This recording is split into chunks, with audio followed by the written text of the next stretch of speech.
Manly P. Hall, Freemason and initiated occultist, writes in his book, The Adepts in the Western Esoteric Tradition.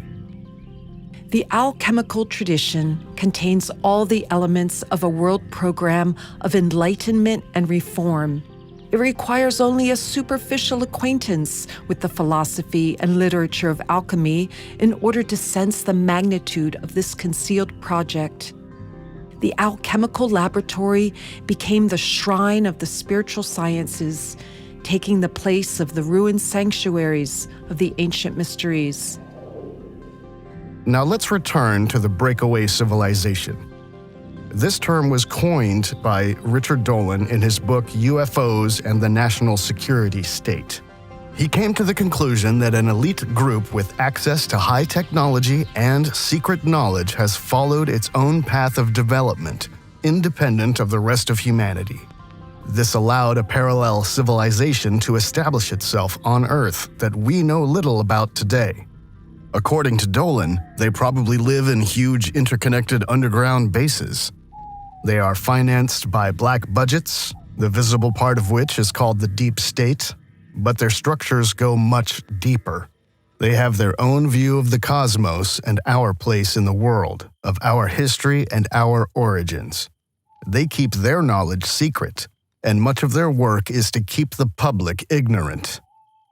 To quote Richard Dolan, "There is a clandestine group that possesses technology that is vastly superior to that of the mainstream world, the ability to explore areas of our world and surroundings presently unavailable to the rest of us.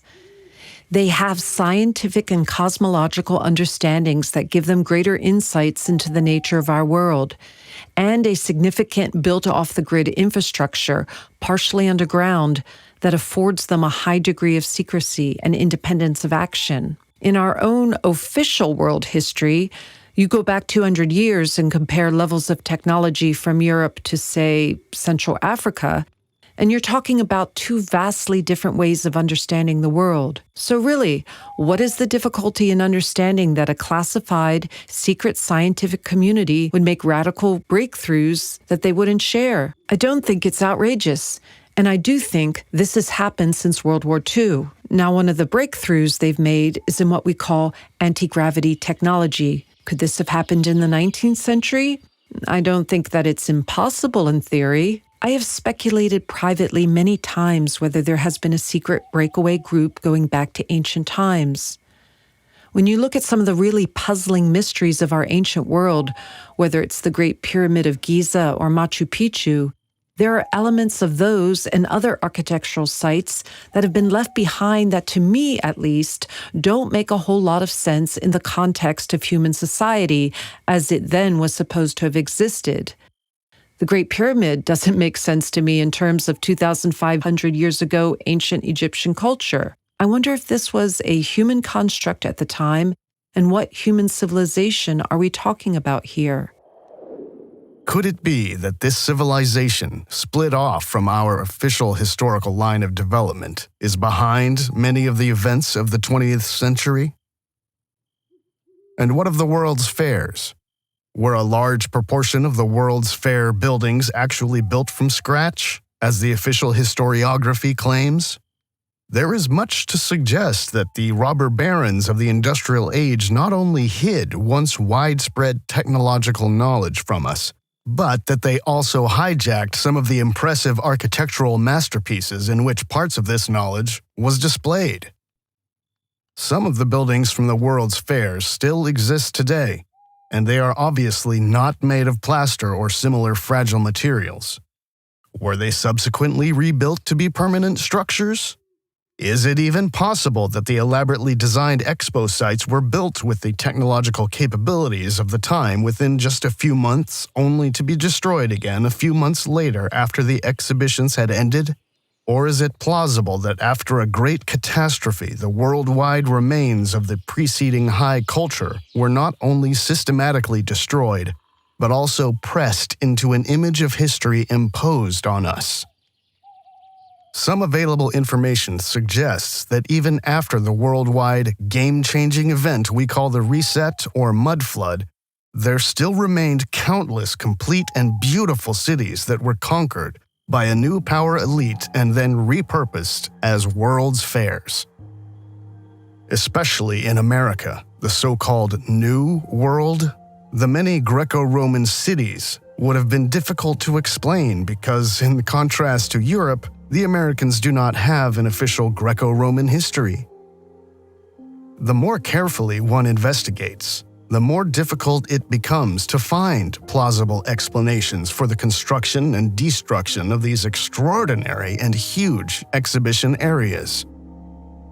The official version about the world's fairs can be summarized as follows. People in the 19th century loved Greco-Roman architecture for reasons unknown, so it was extremely important to the architects who organized the world's fairs between 1850 and about 1914 to build in a classical style. Note: with World War I, classical architectural ambitions in Europe ended abruptly, and many exhibitions also did not take place as planned. It was only in the wake of fascism that there was a return to ancient design principles, but these were often implemented superficially and were mainly applied to a few representative, magnificent buildings. After the Second World War, on the other hand, classical architecture was deliberately replaced with new trends, e.g. Bauhaus and brutalism. Officially, the intention was to create an aesthetic distance to fascism, but in all likelihood its purpose was to cut the connection to the old world through soulless, brutalistic architecture.